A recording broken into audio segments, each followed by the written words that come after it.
425장 420번 찬송하실 때 모든 이것이나 가사를 잘 의미하면서 가사가 내게 줄 의미가 뭔지를 25장입니다.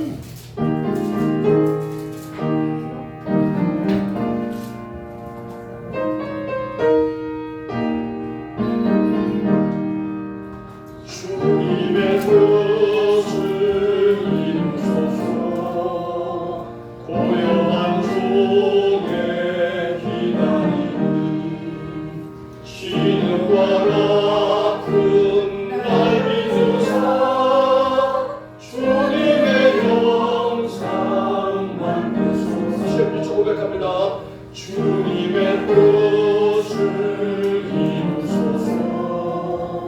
고요한 종의 기다림 1절 고백합니다. 기능과 같은 날 믿으사 주님의 형상 만드소서. 주님의 뜻을 이루소서. 주님 발 앞에 엎드리 나의 맘속을 살피시사 눈바라리게 하옵소서. 주님의 뜻을 이루소서. 병들어 몸이 피곤하네 권능의 손을 내게 펴사 강건케 하여 주옵소서. 주님의 뜻을 이루소서. 온전히 나를 주장하사 주님과 함께 동행하는 만민이 알게 하옵소서. 아멘. 621장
여호와는 나의 목자시니 내게 부족함이 없으리로다.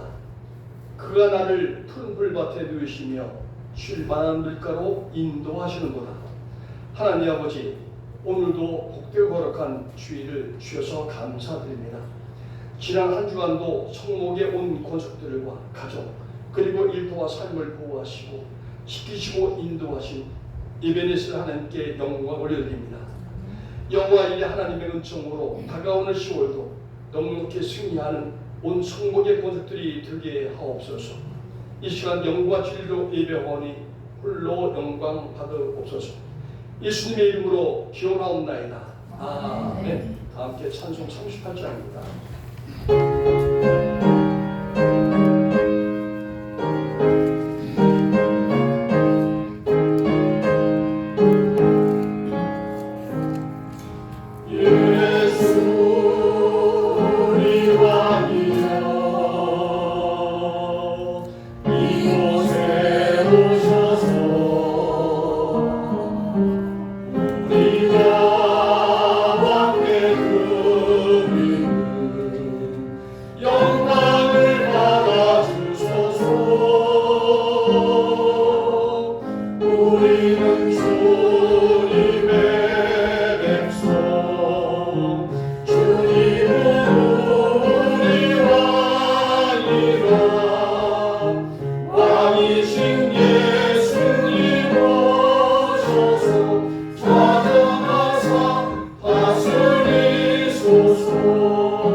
이곳에 오셔서 우리가 주께 드리는 찬양을 받아주소서. 우리는 주님의 종들, 주님은 우리 주시가 주 대신 예수님 오셔서 이 찬양을 받아주소서.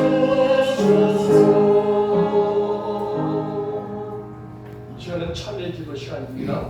지난 한 주간 삶을 되돌아보면서 하나님께 지은 죄들을 고백하는 시간 갖겠습니다.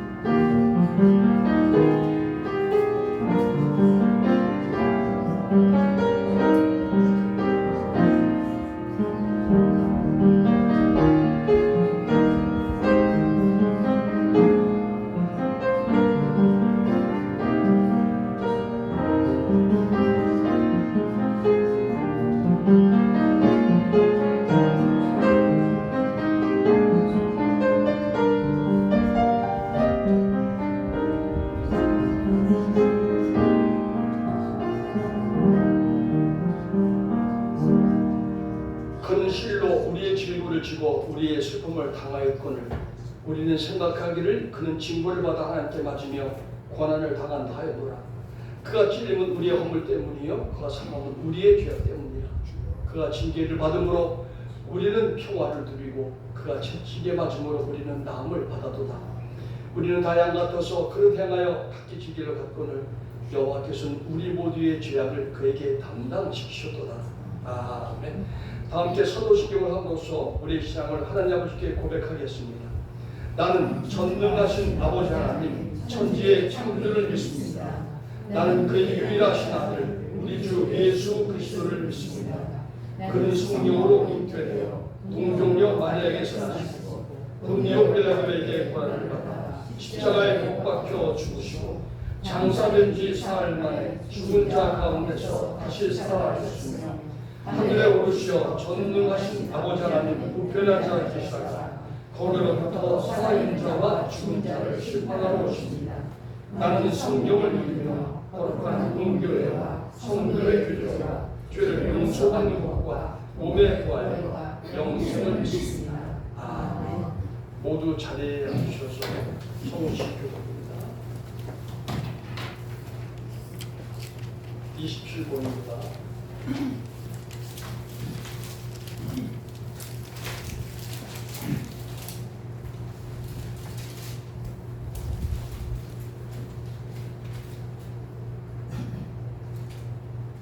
시편 51편 성시교독 20편. 하나님이여 주의 인자를 따라 내게 은혜를 베푸시며 주의 많은 은혜를 따라 내 죄악을 지워주소서. 나의 죄악을 말갛게 씻으시며 나의 죄를 깨끗이 지어소서. 물은 나는 내 죄가를 아오니 내 죄가 항상 내 앞에 있나이다. 내가 주께만 범죄하여 주의 목전에 악을 행하였사오니 주께서 말씀하실 때에 의로우시다 하고 주께서 심판하실 때에 진정하시다 하리이다. 내가 지왕 중에서 출생하였으며 어머니가 죄에서 나를 인내하였나이다. 우슬초로 나를 정결하게 하소서. 내가 정하리이다. 나의 죄를 씻어주소서. 내가 눈보다 희리이다. 하나님이여 내 속에 정한 마음을 창조하시고 내 안에 정직한 영을 새롭게 하소서. 아멘. 찬송 430장입니다.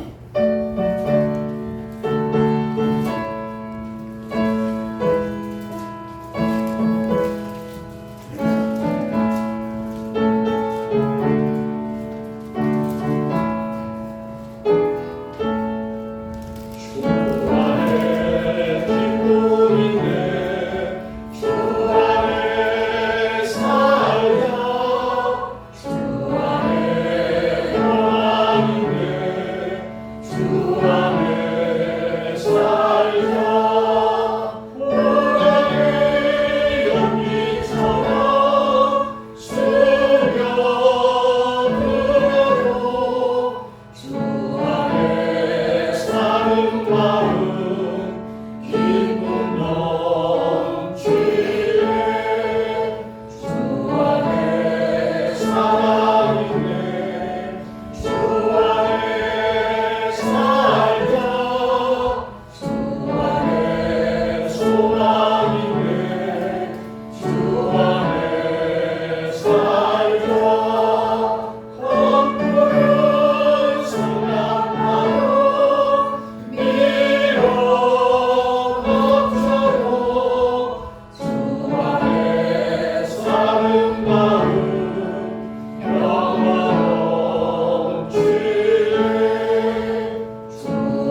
것을 기도 인도해 주셨습니다.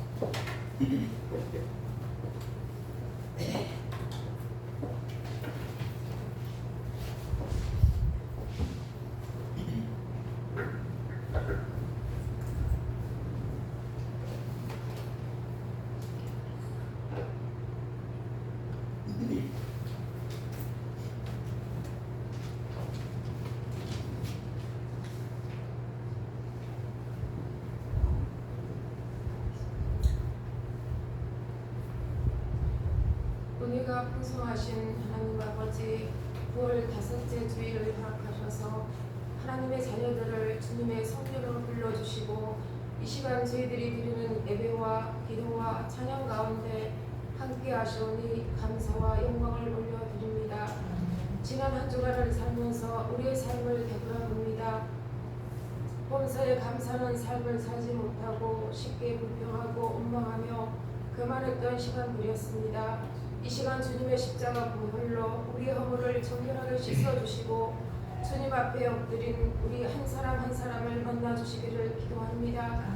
주님 말씀 가운데 항상 기뻐하며 쉬지 말고 기도하며 범사에 감사하신 말씀대로 항상 모든 일에 기쁨과 감사로 행하게 하시옵고 주님 주시는 은혜와 평강이 저희 안에도 언제나 넘쳐나게 하여 주시옵소서. 하나님 아버지 특별히 기도합니다. 우리 성도들의 질병의 고통과 경제적인 어려움과 삶의 여정의 역경을 겪고 있는 성도들에게 하나님 아버지의 도우심과 지키심을 믿음으로 바라보게 하옵소서. 나라와 민족을 위해 기도합니다. 지금 이 나라는 경제 상황의 불확실과 정치적 갈등으로 국민들의 마음이 지쳐가고 있습니다. 대통령과 이정자들이 함께 하셔서 위에서 군림하는 자들이 되지 않게 하시옵고 낮은 마음으로 나라와 백성들을 위해서 일하는 지도자들이 되게 하시옵소서. 하나님 아버지, 이곳에 주님의 없는 성목교회를 세워주셨사오니 주님의 사랑을 실천하는 귀한 지체가 될 수 있도록 믿음을 더하여 주시옵소서. 하나님 아버지, 이곳에 huy 목사님, 최은숙 목사님, 최명숙 목사님 두 분 주님 뜻이 있어서 세워주셨사오니 잘 이끌어 나가실 수 있도록 힘주시고 능력 주시옵소서. 주님, 한명호 담임 목사님 언제나 강건케 붙잡아 주셔서 참 평안함과 건강함으로 함께 하시옵소서. 이 시간 말씀을 전하시는 최명숙 목사님 성령 충만케 하시고 영육간의 강건함을 주옵소서. 주님, 두 가지 믿음이란 말씀 위에 성령의 기름을 부어주셔서 하나님의 영광을 드러내는 능력의 말씀이 되길 기도합니다. 한 주간 살아갈 때 주님의 인도하심으로 서로를 사랑하며 섬기며 주님의 뜻을 이루어가는 삶이 되길 원하옵나이다.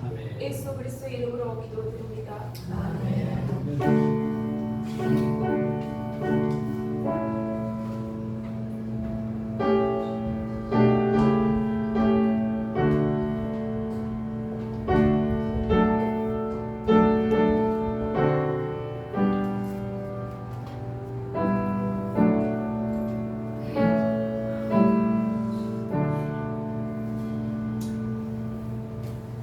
오늘 예배 시간에 주신 하나님의 말씀은 요한복음 2장 13절에서 25절입니다. 요한복음 2장, 제가 가지고 있는 성경은 신약 144면에 있습니다. 144페이지에 있습니다. 요한복음 2장 13절에서 25절. 온 말씀이 깁니다. 교독하겠습니다.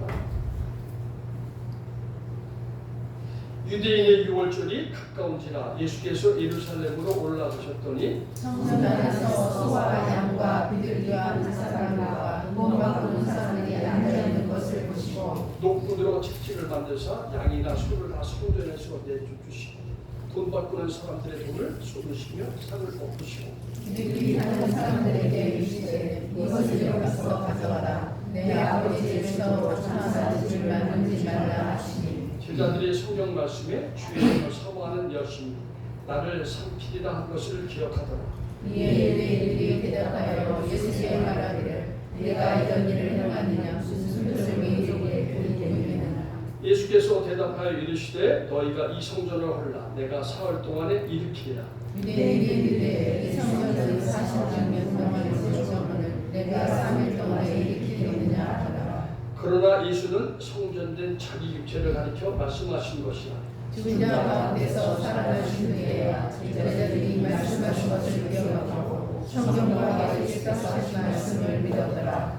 6월절에 예수께서 예루살렘에 계신 많은 사람이 그의 행하시는 표적을 보고 그의 이름을 믿었으나 예수는 그의 몸을 그들에게 의탁하지 아니하셨으니 이는 친히 모든 사람을 아시니요. 다 함께 또 사람에 대하여 누구의 증언도 받으실 필요가 없었으니 이미 그가 친히 사람이 죽이는 것을 아셨습니다. 아멘. 이제 이 시간은 성모의 공수로 나오셔서 433장 이렇게 특송하시겠습니다. 433장 나오셔요.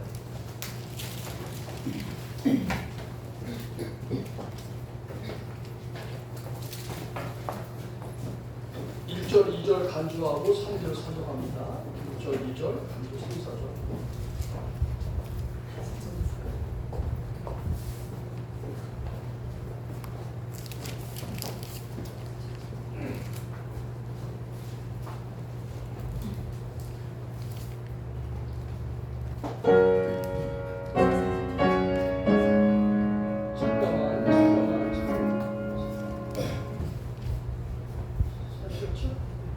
너무나 타다가 붙으시고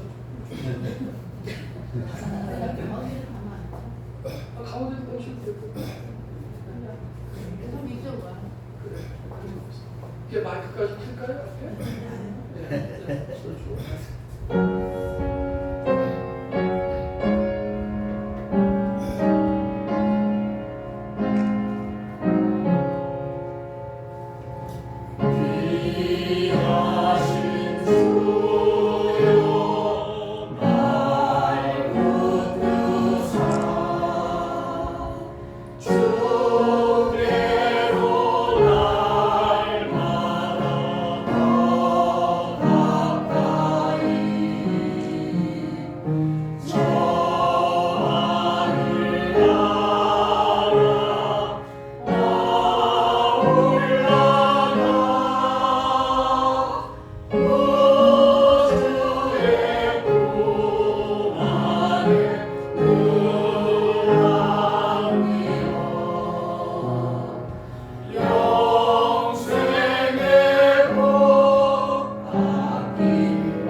주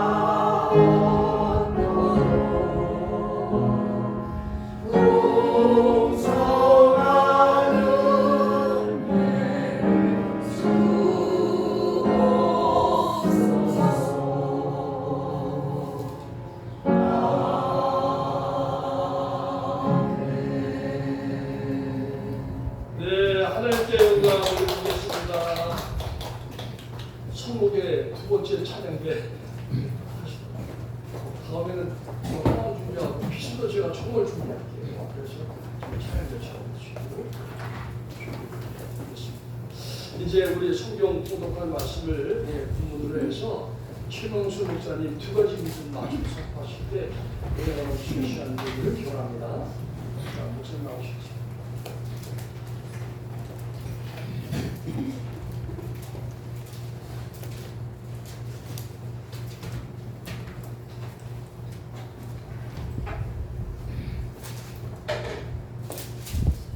제가 설교 전에 기도해야겠다 하고 생각을 했어요.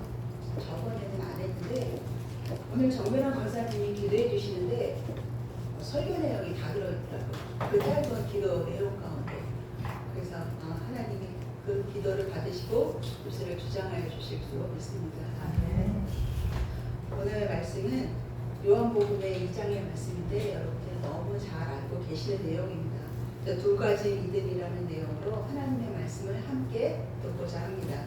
요한복음 2장 13절에 보면은 유대인의 배경은 유대인의 유월절이 가까워지자 예수님이 예루살렘으로 올라오신 그 장면부터 시작합니다.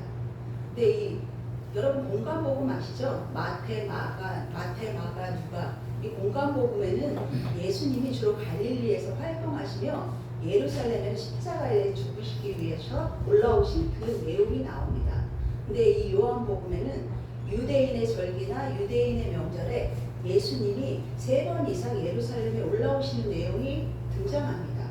주로 가버나움에서 활동하시는데 예루살렘을 왔다 갔다 하시는 그 내용이 요한복음에는 더 등장을 하고 있습니다.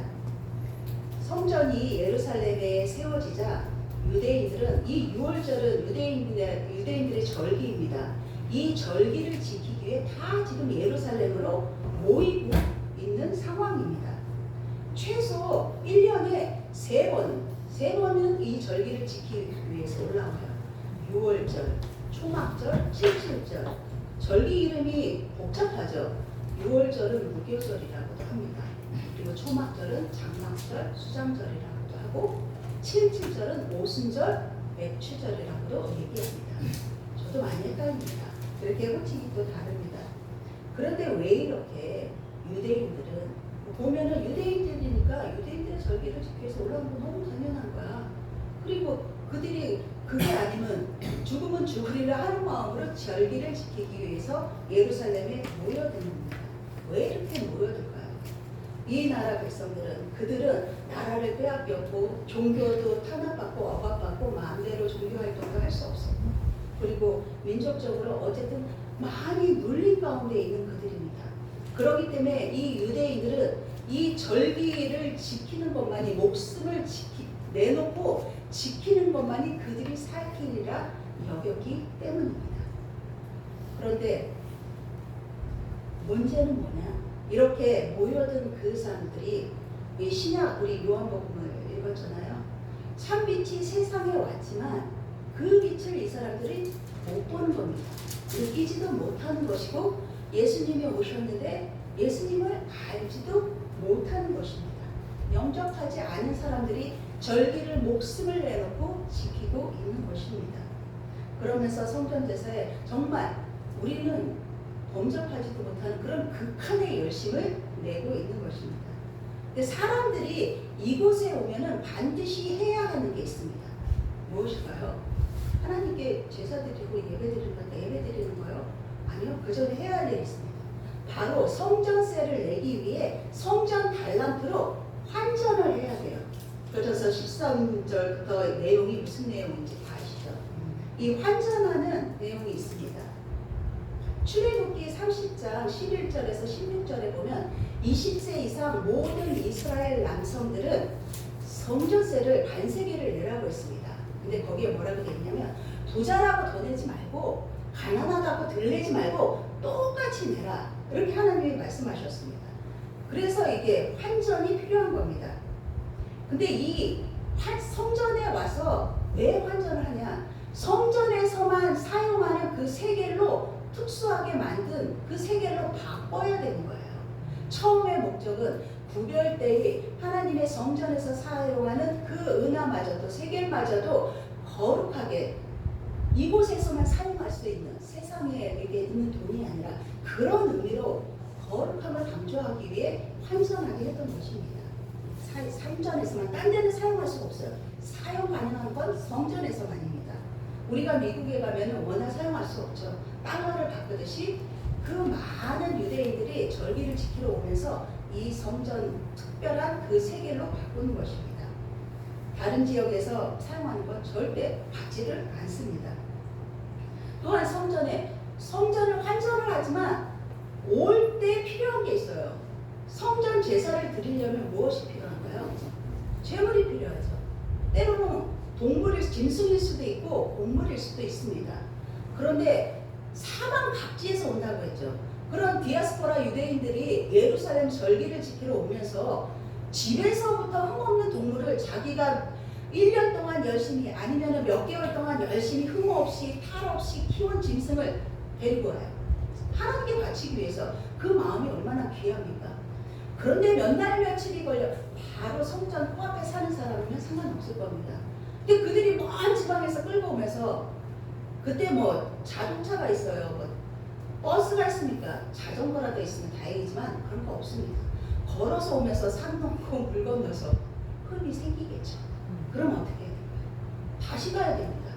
집에 가서 흠없는 짐승을 다시 데리고 와야 돼요. 이게 얼마나 불합리하고 속모적인 일입니까? 그래서 성전에서 성전 세계로 바뀌어서 그 재물을 그 환전한 세계로 그 재물을 사게끔 어쩌면 제사 드리는 사람들의 편의를 위해서 그렇게 한 것입니다. 그래서 종류대로 살 수 없는 그 사람들의 그 편의를 위해서 그 소모적인 그 일을 불합리하잖아요. 너무 시간 낭비고 또 절기에 맞춰서 오는데 아마 여유 있게 올 텐데 다시 갈 수는 없기 때문에 그 일을 가능하게끔 성전에서 환전해 주는 겁니다. 이러한 이유로 성전 내에는 당연히 뭐가 있나요? 환전상들이 있는 것입니다. 그렇다면 예수님이 성전 정화 사건이죠. 사람들의 이런 편의를 어려움을 생각해가지고 편의를 위해 행한 일에 분노하면서 성전 정화를 왜 하셨을까요? 여러분 생각해 보신 적 있으시죠? 묵상하셨을 겁니다. 여러분이 알고 계시듯 예수님께서 분을 내신 것은 하나님의 성전을 장사의 소울로 만들었기 때문이다 라고 본문에 나와 있습니다. 그 이유입니다. 근데 더 자세히 왜 강도의 속을, 장사꾼의 속을 왜 분노해서 하셨을까? 왜 그랬느냐? 더 자세히 살펴보면 예수님 당시 예루살렘의 성전의 대제사장직은 어떻게 임명하느냐면 로마 총독에 의해 임명해요. 그 기준이 뭘까요? 로마 제국에 충성하는 자를 대제사장으로 뽑아 놓는 겁니다. 왜? 본인들에게 이익이니까, 유익이니까. 그러기에 이 성전이 어떻게 된 거예요? 결국 이 로마 제국의 종노릇, 말하자면 시녀 역할로 변해버린 거예요. 단순히 동물 팔고 뭐 비둘기 팔고 이래서 예수님이 분노하신 게 아닙니다. 그에 따라 이 성전 세계를 통해서 막대한 환전 수수료를 받은 거예요. 남긴 거예요. 말하자면 축적하고 그 제사로 오는 그들의 주머니를 털어서 착복을 하고 있었던 것입니다. 따라서 성전은 이미 이 착취와 부패의 온상이 되었던 것입니다. 그래서 예수님은 이 성전을 저주받은 이 무화과 나무를 저주하셨죠. 이런 성전은 없어져야 된다 라고 상을 들러 엎으시고 분노를 내신 겁니다. 왜요? 내 아버지이십니다. 그래서 제물에 쓰일 짐승들을 다 내쫓고 환전상의 상을 엎으신 것은 이 하나님과 교제는 우리는 하나님과 이 시간 예배를 통해서 만나죠. 찬양을 통해서 기도를 통해서 만나는데 그런 성전 제사의 기능을 이미 상실한 거예요. 더 이상 이건 성전이 아니에요. 하나님이 받으시는 성전 제사를 중심으로 한 이 유대교죠. 우리는 기독교입니다. 유대교는 하나님과의 교제하는 역할을 더 이상 수행할 수 없는 지경에 이미 이르게 된 것을 예수가 아신 것입니다. 여러분 성전은 그의 백성들이 하나님과 만남을 갖는 교제의 장소이고 하나님이 임재하는 곳입니다. 하나님께 예배 드려지는 우리 이 성전도 거룩한 장소입니다. 장사하는 곳이 아니죠. 그런데 그 대제사장부터 시작해서 성전의 본질, 예배의 본질을 장사하는 것으로 악용하고 있는 것입니다. 변질시켜버린 거예요. 이걸 변질이라고 해요.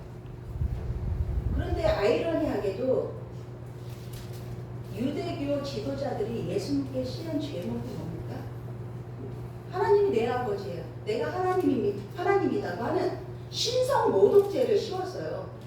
그런데 이들이 하나님의 성전에서 하는 이 짓이 바로 신성 모독죄예요. 그들은 하고 있어요. 신성 모독죄를. 그런데 예수님만 죄인이라고 십자가에 못 박은 거죠. 자신의 죄를 보지 못했습니다. 예수의 성전장 이 정화 사건은 잘못된 그들의 행위에 대한 경고하시는 것이고 이제 성전을 완전히 바꾸시기 위함입니다. 그래서 의로운 예수님의 분노는 의로운 분노라고 하는 것입니다.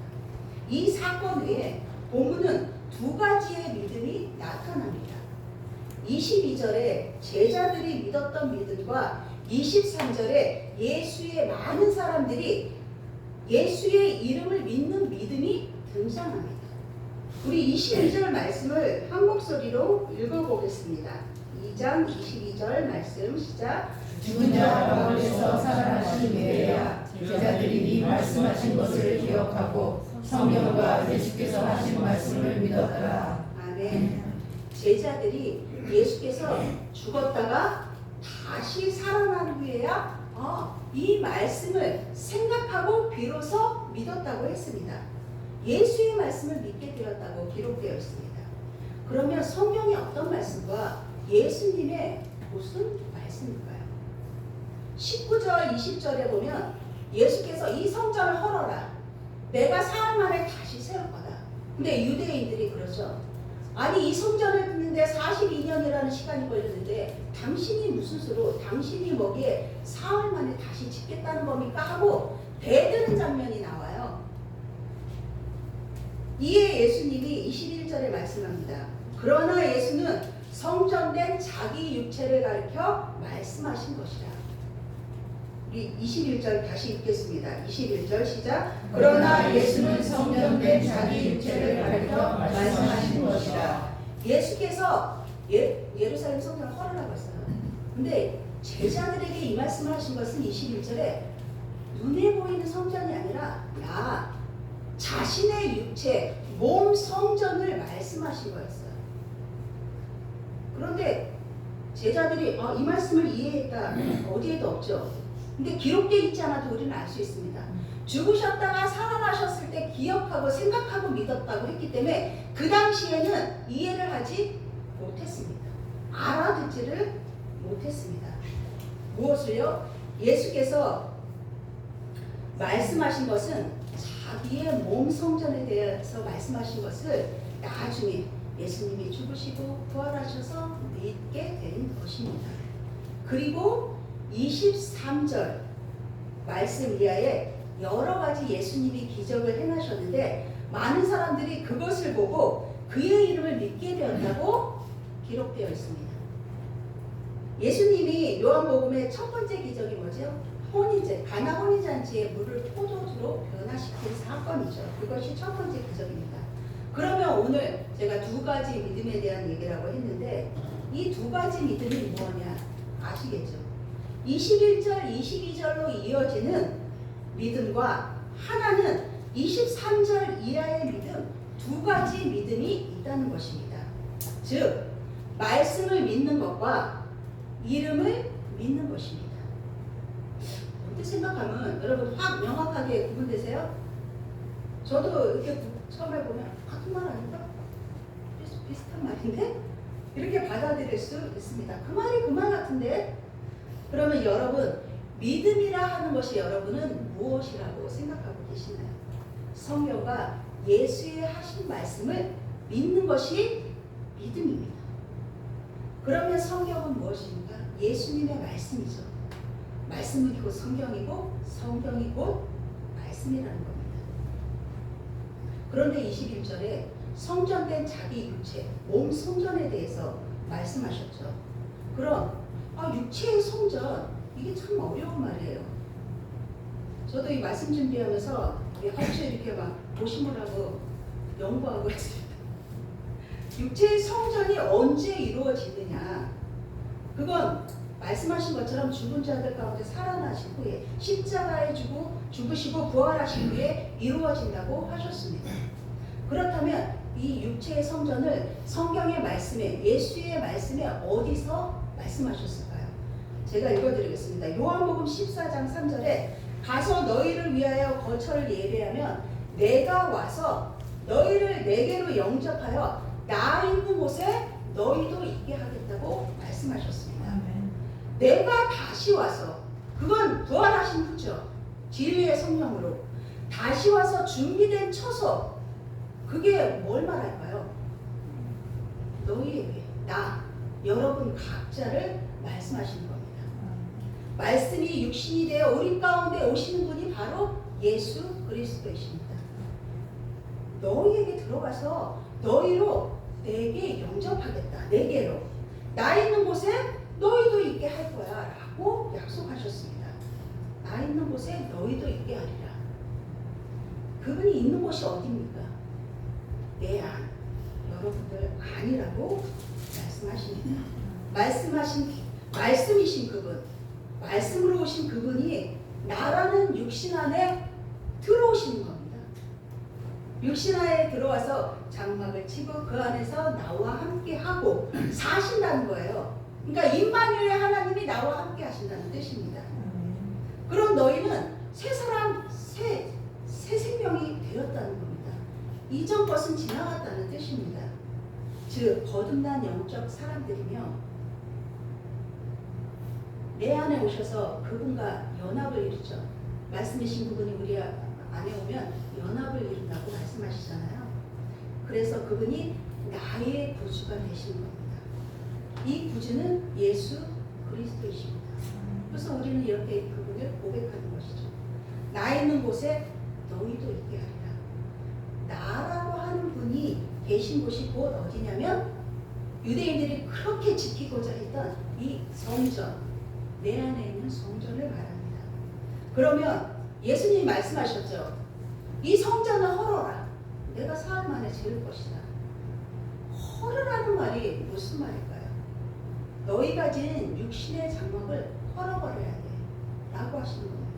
22절에 제자들은 예수께서 죽었다가 부활하신 뒤에 이 말씀을 생각하고 비로소 성경의 말씀과 예수의 말씀을 믿게 되었습니다. 그러면 주님께서 죽은 자들 가운데서 살아나셨을 때 맨 처음 일어나는 것이 본문에 의하면 무엇일까요? 그것이 바로 기억한다는 겁니다. 무엇을 기억하느냐 하면 그들에게 말씀하신 이 말씀, 내가 다시 살아났을 때 내가 마련한 그 처소 너희 안에 들어갈 거야. 이 말씀을 생각하고 기억하고 믿게 되었습니다. 여러분들도 그러한 일들이 많이 있으실 겁니다. 하나님이 내게 주신 말씀이나 묵상한 그 말씀이 삶 가운데서 그래서 그렇게 말씀하셨구나. 하나님이 그래서 그 말씀을 주셨구나 하고 깨달아지고 하나님의 은혜에 감사하는 그런 시간들이 많으실 겁니다. 듣고 보고 경험한 것이 다 그 상황을 통해서 하나님의 뜻을 발견할 때가 많다는 것입니다. 하나님이 이래서 이 상황을 허락하셨구나. 그래서 고난이 고난만으로 끝나는 게 아니라 하나님은 유익되게 하셨구나 라고 깨달아지는 게 순간입니다. 기억됐기 때문에 은혜를 고백한 겁니다. 들은 말씀이 생각나고 깨달아지는 것이 전적인 하나님의 은혜입니다. 그렇다면 당시의 제자들은 왜 깨달았다는 말씀이 없죠? 부활하신 후에 깨달았기 때문에 왜 깨닫지 못했을까요? 생각해 보셨습니까? 말씀하실 때마다 하나님의 말씀을 이렇게 주시고 말씀을 들을 때마다 척척 알아들으면 두 번 말할 필요도 없이 하나님도 편하실 것 같고 나도 좋을 것 같고 근데 왜 깨닫지 못합니다. 우리는 의미에서 산상수훈에 예수님이 이렇게 말씀하셨습니다. 마태복음 5장 21절에 옛사람에게 말한 바 살인하지 말라. 누구든지 살인하면 심판을 받게 되리라 하였다는 것을 너희는 들었으나 나는 너희에게 이르노니 라고 나옵니다. 누구에게 말했습니까? 옛사람입니다. 옛사람에게 말씀하셨습니다. 출애굽한 광야에 있는 이스라엘 백성에게 말한 것입니다. 오늘날 그런데 성경의 말씀이 성경 말씀으로 끝나지 않은 것은 오늘날 우리에게도 옛사람이 있다는 겁니다. 그래서 여러분 그 옛사람을 무턱대고 옛것은 후패한 겉사람이야. 옛날 거야. 터부시할 게 아니라 무시하고 터부시하는 게 아니라 인정해야 합니다. 내 안에. 근데 그런 분 많아요. 전요 예수를 믿고 세상 사랑하지도 않고 돈도 좋아하지도 않고 전 말씀만 봅니다. 그런 분 당연히 있어요. 물론 있습니다. 그런 분들이 왕왕 있다는 거야. 근데 그렇지 않습니다. 우리 안에 내 속에는 분명히 옛사람이 있습니다. 이것을 인정하라는 겁니다. 내 속에 또 다른 것이 나가 있다는 겁니다. 하나님이 원하시는 그 깨끗한 성전이 아닌 하나님이 보시기에 합당하지 않은 진리의 성령님이 오시기에 거처할 수 없는 그 옛사람이 내 안에 있다는 것입니다.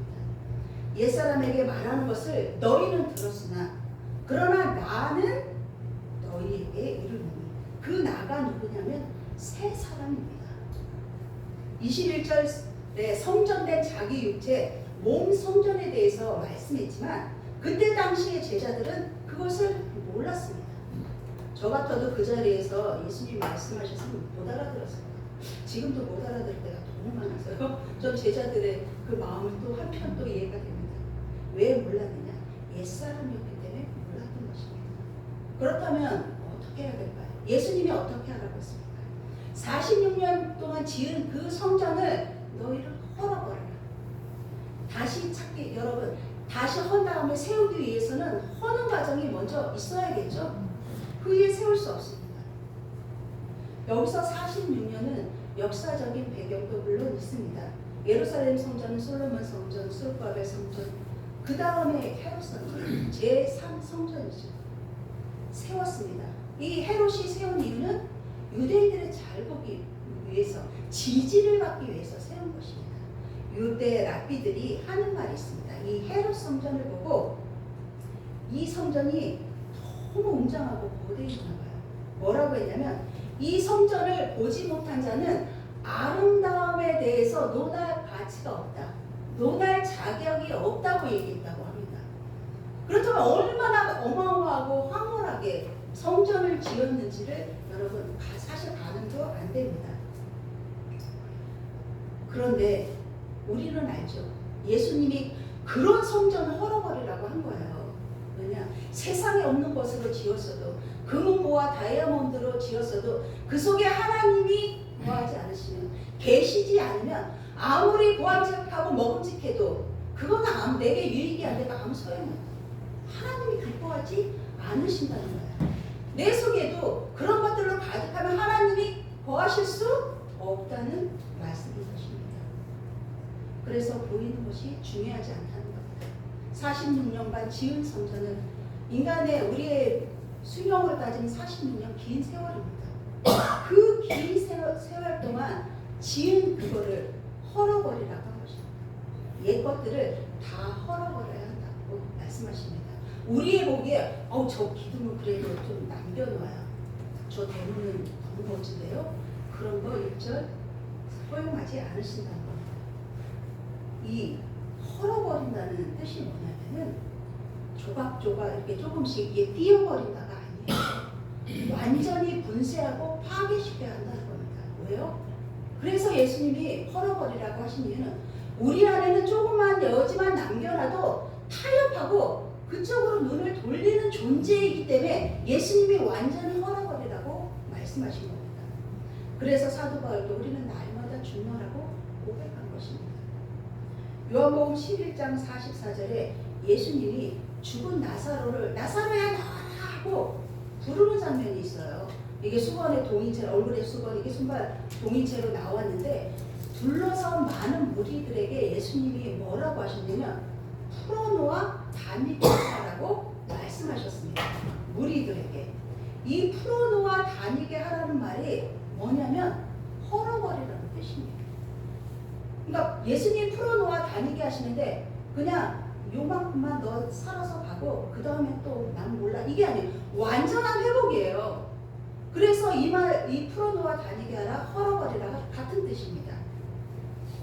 풀어놓아 죽은 자는 여러분 죽은 자 나사로가 죽어 있었어요. 근데 예수님이 나오라고 해서 살아 있어요. 죽은 자는 움직일 수가 없습니다. 그런데 반대로 산 자는 어떻게 해요? 움직이지 않을 수가 없죠. 성도도 마찬가지입니다. 움직임이 없는 성도는 죽은 성도입니다. 여러분 제 말씀이 여기저기 왔다 갔다 하고 하루에도 여러분들 얼마나 많이 움직이세요? 이 말씀이 아니라는 걸 아실 겁니다. 여기서 말하는 건 우리의 속사람입니다. 우리의 속사람이 예수의 생명으로 살아 움직여야 된다는 것을 말씀하고 계신 겁니다. 그렇다면 예수님은 왜 우리에게 이 성전을 헐어버리라고 하셨을까요? 헐지 않는 성전에는 뭐만 있나요? 오늘 본문 말씀처럼 장사꾼들만 가득한 곳이기 때문입니다. 이것은 반드시 허물어져야 합니다. 그리고 허물어진 그곳에 예수 그리스도로 말미암는 몸 성전이 지어져야 합니다. 우리는 집에 손님이 오면 구석구석 저도 안 보는 것까지 다 치우거든요. 그런데 우리 안에 친히 말씀으로 오신 예수 그리스도가 우리 집에 잠깐씩 오는 그 손님만도 못한 존재는 아니지 않은 걸 여러분 잘 알고 계십니다. 저도 잘 알고 있습니다. 하나님은 건물에 있지 않으세요. 휘황찬란하고 정말 사람이 누가 봐도 그냥 반할 만한 그런 건물에 계시지 않습니다. 주님은 친히 우리 안에 함께하길 원하세요. 나와 함께하자. 나와 동행하자. 그러세요. 그래서 예수님은 너희의 이 성전을 헐어버려. 너희가 헐어버리라고 하셨어요. 헐어라가 아니라 너희가 헐어라. 왜 이렇게 말씀하셨을까요? 너희가 헐어버리게 결정하면 내가 사흘 만에 다시 세우겠다고 명확하게 확실하게 약속하십니다. 여러분 예수님이 일으키신다고 하셨다는 것은 누워있는 정도 그냥 몸을 일으키는 이 정도가 아니에요. 잠자던 자리에서 죽음의 자리에서 일으켜 세우시는 것입니다. 생명으로 소망으로 일으켜 세우시는 것이고 누운 자리에서 침상을 들고 가게 하는 그런 회복이에요. 주님이 하시는 일은 그냥 되어지는 일이 아닙니다. 너희가 헐으라고 했습니다. 여러분의 결단을 요구하고 계신다는 겁니다. 옛 장막, 옛 습성, 옛 율법의 메인, 옛사람 그것을 헐어버리고 자리를 박차고 미련 없이 일어나기를 주님은 우리에게 말씀하십니다. 46년 동안 지은 헤롯 성전은 비유적인 숫자입니다. 여기 있는 분들도 연령대가 다 다릅니다. 그래서 이 46년 동안 지은 걸 헐어버리는 각자의 기준에서 반드시 해야 하는 것은 그동안 지은 나의 장막집이 그 장막집을 옛 장막집을 무너뜨려야 한다는 겁니다. 장막집을 여러분 예전에 지었던 세상에서 지었던 그 장막집을 이고지고는 어디에 들어갈 수 없냐? 하나님의 약속에 있다는 가나안에 들어갈 수 없습니다. 하나님이 거룩하시니 너희도 거룩해라. 우리도 거룩해야 합니다. 거룩한 삶이란 여러분 거듭난 삶입니다. 근데 저도 이런 경향이 있지만 이 거듭난 삶에 대해 굉장히 의미를 크게 부여하고 막 어렵게 생각하고 이런 제 모습이 있습니다. 그런데 우리가 하나님이 친히 완벽하게 지어놓은 에덴 동산에 살지라도 거듭나지 않으면 아담과 같은 똑같은 짓을 하는 자예요. 근데 그렇게 타락한 노아 시대에도 거듭난 자는 하나님과 동행한 노아 같이 할 수 있다. 이 말이 뭐냐? 거듭남, 거룩함은 환경 조건이 핑계가 될 수 없다는 겁니다. 어떤 환경이 있을지라도 우리가 하나님과 동행하면 그 조건이 나를 짓누를 수 없다는 거예요.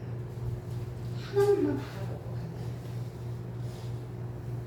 표준 세번역으로 고린도전서 3장 16절에 여러분이 하나님의 성전입니다. 하나님의 성령이 여러분 안에 거하고 계십니다라고 말씀합니다. 제자들이 성령을 받고 난 뒤에야 예수께서 하신 말씀을 기억하고 믿었습니다. 생각나야 이것이 믿어지는 것으로 누가 하는 거예요? 성령이 하시는 역사입니다. 무엇을 믿을 것이냐? 성경과 예수께서 하신 말씀을 믿는 것으로 돌로 만든 성전이 아니라 누가 봐도 좋은 그런 성전이 아니라 내가 성전, 성육신하신 제 다시 오시마 약속하신 그 주님이 우리 안에 친히 오셔서 성전을 이루어간다는 겁니다. 그것만큼 아름다운 성전이 없는 거죠. 근데 세상은 모르죠. 내 안에 있는 성전입니다. 근데 세상으로 보게 할 그 사명과 소명은 우리에게 있다는 것입니다. 24절에 그런데 이런 사람도 있다고 합니다. 예수께서 6월절 예루살렘에 아직 계실 그때에 많은 사람이 믿었습니다. 무엇을요? 그 이름을 믿었습니다. 앞에는 무엇을 믿었다고 했죠? 성경과 예수의 말씀. 믿는다는 건 같은데 앞에는 성경과 예수의 말씀인데 뒤에는 그 이름입니다. 이것도 헷갈립니다. 비슷한 말 같은데 오늘날도 많은 사람들이 예수를 믿습니다. 그런데 어떤 사람이 믿느냐? 그분이 행하시는 표적을 보고 믿는 사람들입니다. 오해하지 마십시오. 지금도 하나님은 이곳에서도 표적과 이적을 보여주십니다. 각자의 삶에서. 오늘 홍 목사님 호박 들고 오시는데 저것도 하나님의 보여주시는 표적이구나. 저는 그렇게 생각을 했습니다. 하나님 지금도 그렇게 일하고 계십니다. 그런데 무엇이 문제일까요? 표정만 쫓아가는 사람들입니다. 표정이 있어야만 나는 믿습니다. 라고 따라다니는 많은 무리들입니다. 그래서 결국 요한복음 6장 12장에 이 많은 무리들은 다 떠나갔습니다. 결국 그래서 그들은 무리일 수밖에 없는 것입니다. 24절의 말씀 예수는 그의 몸을 그들에게 의탁하지 아니하였으니 이는 친히 모든 사람을 아시니요. 무슨 말이냐? 그렇지만 예수는 자기 자신을 그들에게 맡기지 않았습니다. 그들을 믿지 아니했어요. 왜요? 예수님은 우리를 너무 잘 알고 계시고 우리의 품은 의도까지 꿰뚫어 보시는 분이시기 때문입니다. 하나님의 말씀, 그래서 하나님의 말씀 앞에 우리는 벌거벗은 것 같이 다 드러나요. 하나님을 속일 수 있어요? 절대 그럴 수 없습니다. 25절에 보면 또 사람에 대하여 누구의 증언도 받으실 필요가 없었으니 이는 그가 친히 사람의 속에 있는 것을 아셨습니다. 우리가 믿는 하나님은 이런 하나님이세요. 속을 수 없습니다. 가릴 수가 없습니다. 사람들 속에 있는 것이 바로 이 옛사람입니다. 예수는 사람에 대해 아무 증거 받으실 필요도 없으십니다.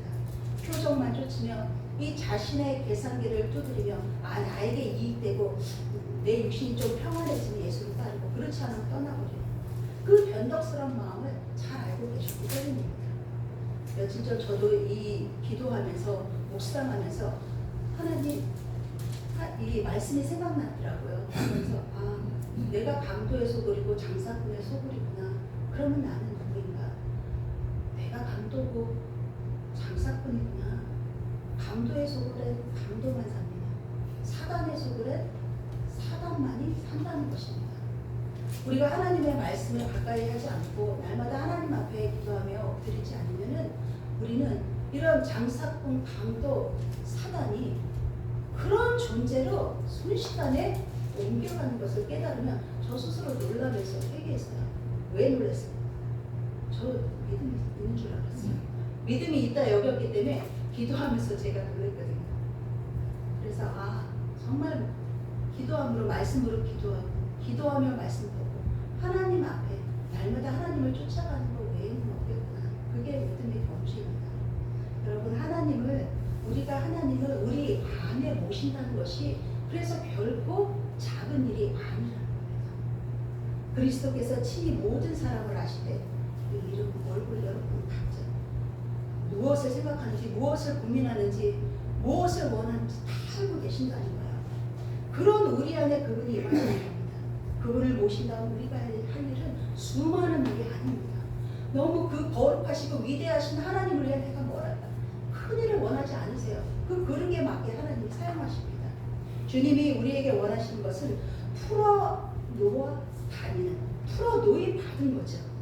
그 살아있는 믿음, 하나님이 기뻐하지 않는 모든 것을 헐어버리는 신앙을, 믿음을 원하십니다. 이것이 생명을, 살아있는 생명을 소유한 우리의 모습이어야 합니다. 하나님의 말씀과 그 이름 예수 그리스도를 믿는 믿음을 가진 우리를 통해 그리스도의 생명이 내 안에 흘러넘쳐 내가 있는 가정과 내가 속한 공동체 안에 충만하게 풍성하게 나눠주시는 그런 성복의 귀한 권속들 되시기를 예수 그리스도의 이름으로 축복합니다. 아멘. 기도하시겠습니다. 하나님이 말씀하신 성전은 눈에 보이는 웅장한 건축물이 아닌 나 자신임을 잊지 않게 하옵소서. 내가 성령이 거하시는 몸 성전임을 기억하고 성령과 예수의 말씀을 중심에 되새기며 하나님과 동행하는 자녀들의 삶이 되길 소망합니다. 하나님의 말씀으로 정화되어 성전된 내가 머무는 곳마다 말씀으로 살아내며 말씀이 이루어지는 축복이 있게 하옵소서. 우리 구주 예수 그리스도 이름으로 기도드립니다. 아멘.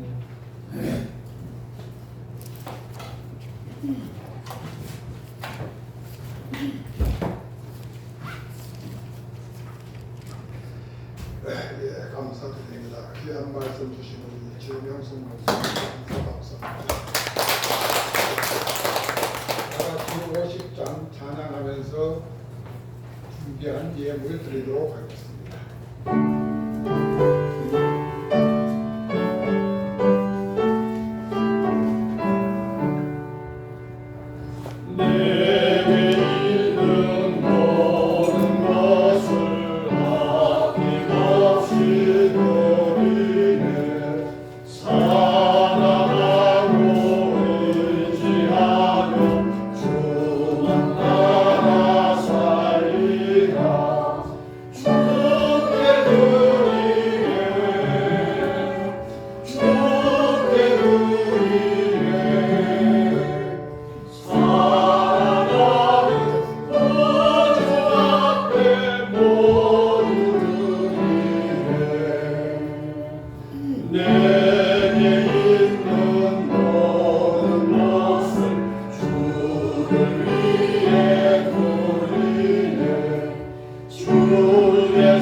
하나님 감사합니다.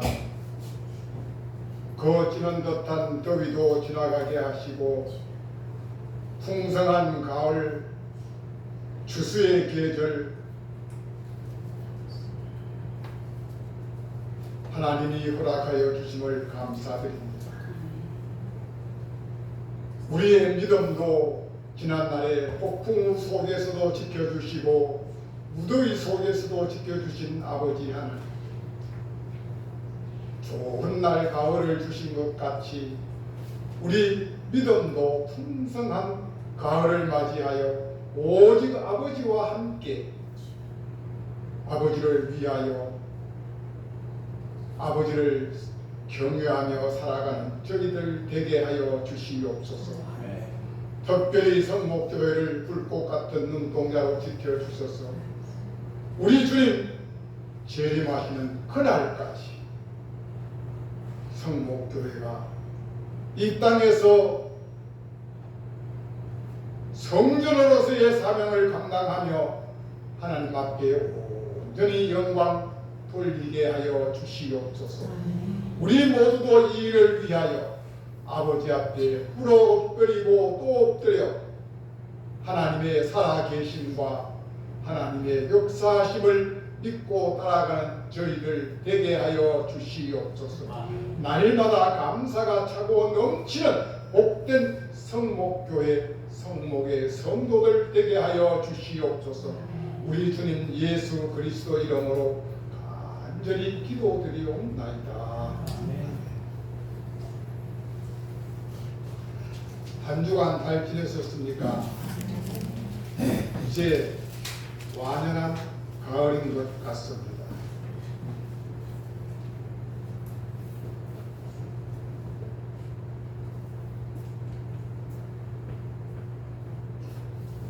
온 국민들이 이렇게 살기 좋은 나라에서 근심 걱정이 많아요. 배추값 걱정해요. 소금값 걱정해요. 우리는 어떻게 해요? 우리도 걱정해야 돼요. 사랑하는 성목의 본속들, 우리의 인간적인 모든 염려, 근심, 걱정 하나님 앞에 맡기십시오. 수고하고 무거운 짐진자들아 내게로 오라. 내가 너희를 어떻게 하겠다고요? 쉬게 해주시겠다고 말씀하십니다. 이 여기에서 쉰다는 말은 그냥 다리 뻗고 푹 쉬는 게 아니고 정말 기쁨과 감사로 춤추며 찬양하는 삶을 허락하시는 거예요. 이런 은혜가 성목의 모든 권속들에게 있기를 소망합니다. 오늘 최 목사님이 귀한 설교를 해주셨는데 오늘 이 말씀 중에서 예배 회복을 강조해 주셨습니다. 그 일환으로 10월 첫째 번 수요일, 그러면 10월 2일이 됩니다. 10월 2일부터 수요 예배를 회복합니다. 오늘 최명순 목사님의 설교에 발맞추어서 수요 예배가 이제 다시 회복이 됩니다. 우리가 코로나 때문에 접었던 수요 예배가 내일, 모레, 금모레 수요일부터 시작이 됩니다. 강요는 안 합니다. 성령이 인도하시는 분들은 하나님 전에 나와서 하나님 앞에 예배드리고 기도하실 수 있기를 바랍니다. 이어서 이제 주일 오후 예배 또 더 나아가 새벽 기도에도 점차적으로 회복시키고 회복되어질 것입니다. 그리고 오늘 점심은 마지막 주일입니다. 그래서 바깥에 나가서 매식을 합니다. 가는 장소는 어디죠? 그 이름 뭐지? 그죠? 황토 닭갈비. 예. 오늘은 걸어갑니다. 차 다 놔두시고 걸어서 갔다가 100% 갔다가 100% 성전에 와서 청소하고 성경 공부하고 그러고 갈 겁니다. 한 분도 식사하고 100% 빠지면 안 됩니다. 다 같이 일어나서서 620장 찬양 드리도록 하겠습니다.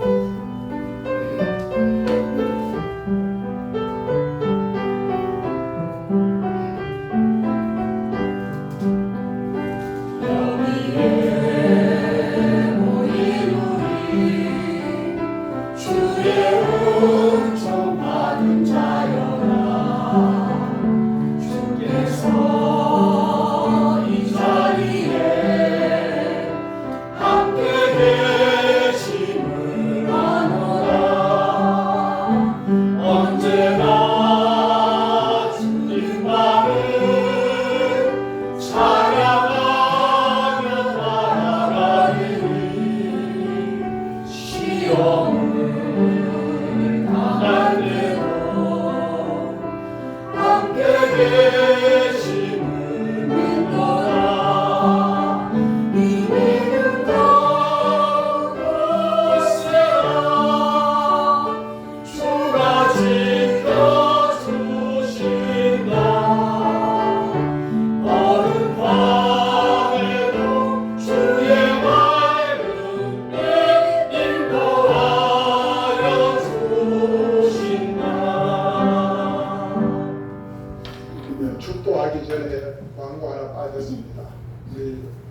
목사님, 홍 목사님 앞으로 좀 나오십시오.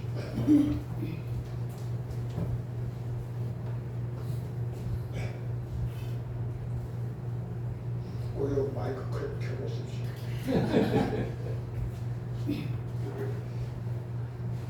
홍 목사님이 저희 교회에 오신 지가 한 3년, 4년 정도. 만 2년 조금씩 있습니다. 몇 년? 2년. 만 2년. 이 교회에 오셔서 정말 잘 섬겨주셨습니다. 정말 제가 눈물이 날 만큼 고맙게 잘 교회를 섬겨주셨어요. 그래서 이제 여러분들이 잘 아시다시피 거기가 양평? 예, 거기 멀잖아요. 용문 쪽이니까. 그리고 옆에 이제 새로 개척한 교회가 하나 있어서 그쪽 교회 부목사님으로 가시게 되셨어요. 그래서 교적은 내년 목노회까지는 경북노회 성목교에 있을 것이고 목노회 때가 되면은 이제 사직하고 이면이 되어질 겁니다. 그렇게 하실 것 같아요. 그런데 그냥 훌쩍 가시면 해보실 때 또 바르고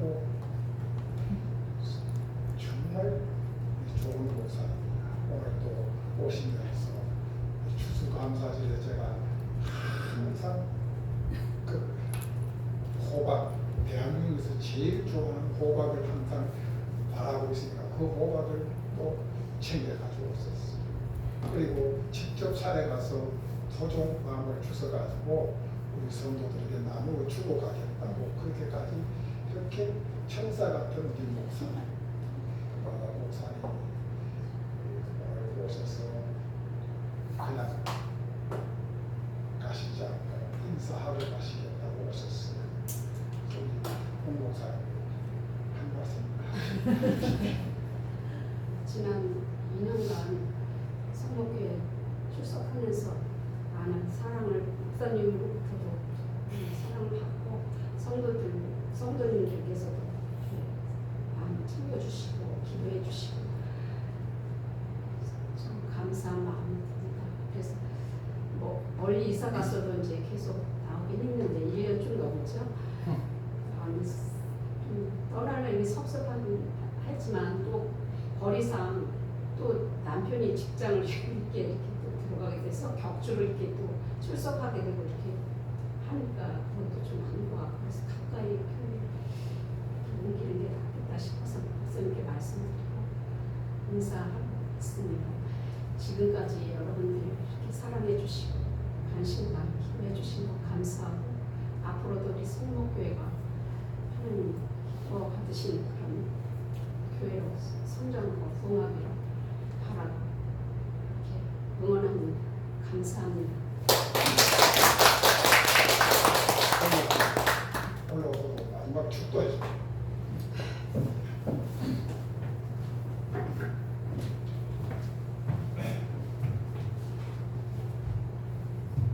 이제는 우리 주 예수 그리스도의 그 한량없는 은혜와 아버지 하나님의 크고 만극하신 사랑과 성령의 교제, 인도, 교통하심의 역사가 우리 성목교회와 아버지 우리나라 대한민국에 이제로부터 영원까지 함께 하시기를 간절히 축원하옵나이다. 아멘.